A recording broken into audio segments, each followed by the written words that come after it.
നിങ്ങളുടെ favourite shows ഇനി ഒരിക്കലും മിസ്സാവില്ല. ഇപ്പോൾ C5-ലൂടെ കാണും നിങ്ങളുടെ ഫേവറേറ്റ് ഷോസ് തികച്ചും സൗജന്യമായി.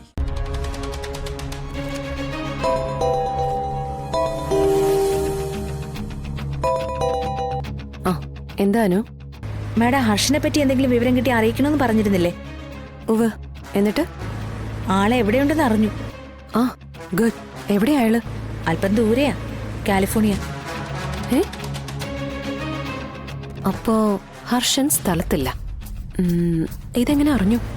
കൂട്ട് ജില്ലാ കളക്ടറിന്റെ ഒപ്പമല്ലേ മാഡം? അപ്പൊ പിന്നെ വഴികൾക്ക് പഞ്ഞുണ്ടോ? അതുകൊണ്ടാ ആ ജോലി കൃത്യമായിട്ട് അനുവിനെ തന്നെ ഏൽപ്പിച്ചത്.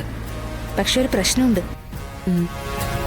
ഈ പറയുന്ന ഹർഷൻ ഒരു മുങ്ങൽ വിദഗ്ധൻ തന്നെയാ. വൈ? നമ്മളെ ഏർപ്പാടാക്കിയ ആള് തപ്പിപ്പിടിച്ച് അവിടെ എത്തുമ്പോഴേക്കും ആള് അവിടുന്ന് മുങ്ങിയെന്ന് അറിയാൻ കഴിഞ്ഞത്. അഴിക്കും തോറും കുരുക്ക് മുറുകുകയാണല്ലോ. എന്തായാലും നമ്മളെ ഏർപ്പാടാക്കിയ ആള് പണി മതിയാക്കിയിട്ടില്ല.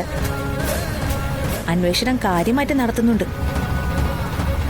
എന്തെങ്കിലും പോസിറ്റീവായിട്ടുള്ള സൂചന കിട്ടിയ ആ സമയം തന്നെ എന്നെ അറിയിക്കുകയും ചെയ്യും. ഒരു കാര്യം എനിക്കിപ്പം മനസ്സിലായി. ജീവിതം നല്ല രീതിയിൽ മുന്നോട്ട് കൊണ്ടുപോകാൻ പണം മാത്രം പോരാ, ഭാഗ്യവും വേണം. ആ ഭാഗ്യം ഇപ്പോ കാർത്തികയുടെ പക്ഷത്താ. ഇല്ലെങ്കിൽ എവിടെയോ കിടന്നവള് സത്യമ്മയുടെ പെറ്റായി മാറില്ലല്ലോ. മാഡം, ഇതൊന്നും കണ്ട് നമ്മുടെ ലക്ഷ്യം മറക്കുന്നില്ലല്ലോ. നമ്മൾ ശക്തമായിട്ട് തന്നെ മുന്നോട്ട് പോകും. ഒരു വഴി തെളിഞ്ഞു വരും മാഡം. അതെ, ആ ആത്മവിശ്വാസം ഒട്ടും കുറയാതെ തന്നെ നമുക്ക് മുന്നോട്ട് പോവാം. Okay no, good night. Okay, good night madam.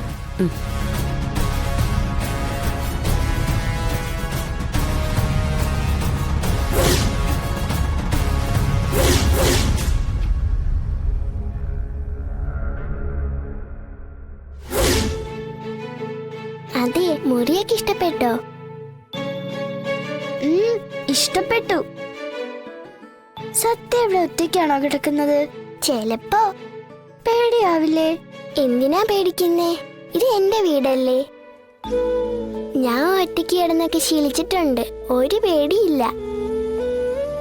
Puppy ആദ്യമായിട്ടായിരിക്കുമല്ലേ അമ്മയെ വീട്ടിൽ നിൽക്കുന്നത്. അതുകൊണ്ട് സങ്കടം ഉണ്ടല്ലേ? സങ്കടമൊക്കെ ഉണ്ട്. പക്ഷെ ഇങ്ങനെ ഒരു കാര്യത്തിനായോണ്ട് ഞാൻ പിടിച്ചു നിൽക്കുക. ഇനി കാണുമ്പോ അമ്മയോട് കാര്യങ്ങൾ പറഞ്ഞ അമ്മയ്ക്ക് മനസ്സിലാവും. പിന്നെ പപ്പി, നാളെ പകലൊന്നും ആ ജനലിന്റെ ഭാഗത്തൊന്നും നിന്നേക്കരുതേ. ഇനിയിപ്പോ ഈ കള്ളം കാണിക്കണോണ്ട് പിടിച്ചിരിക്കാൻ എന്തൊക്കെ പറയേണ്ടി വരുവോ ആവോ. നാളെ നമുക്ക് ജനലും വാതിലും ഒക്കെ അടച്ചിടാം. എന്തെങ്കിലും കഴിക്കാനൊക്കെ സത്യപോ എടുത്തോണ്ട് വന്നാ പോരെ. പക്ഷേ എപ്പോഴും ഈ മുറിക്കകത്ത് തന്നെ ഇരിക്കുന്നത് എന്തിനാണെന്ന് ചോദിച്ചാ സത്യം എന്ത് പറയും? അത് പറയാലോ, ഹോംവർക്കിന്റെ കാര്യം പറയാം. പിന്നെ ഒറ്റയ്ക്കിരുന്ന് പഠിച്ചാ പെട്ടെന്ന് മനസ്സിലാവൂന്നും പറയാം. കള്ളം പറയല്ലേന്ന് പറഞ്ഞിട്ട് പറഞ്ഞൊപ്പിക്കാൻ പോകുന്നതെല്ലാം മുഴുവൻ കള്ളവാ. അത് പിന്നെ എന്റെ ബിഗ് ഫ്രണ്ടിന്റെ കാര്യത്തിനല്ലേ. ഇഷ്ടക്കൂടുതലുള്ളവരുടെ കാര്യത്തിന് വേണ്ടി 1-2 കള്ളങ്ങൾ പറഞ്ഞാലൊന്നും കുഴപ്പമില്ല പപ്പി. സത്യക്ക് ബിഗ് ഫ്രണ്ടിന് അത്രയ്ക്ക് ഇഷ്ടാ. ഞാൻ എന്റെ അച്ഛനെ കണ്ടിട്ടില്ലല്ലോ. പക്ഷെ സ്വപ്നത്തിൽ വരുന്ന എന്റെ അച്ഛന് ബിഗ് ഫ്രണ്ടിന്റെ ചായയാ പപ്പി.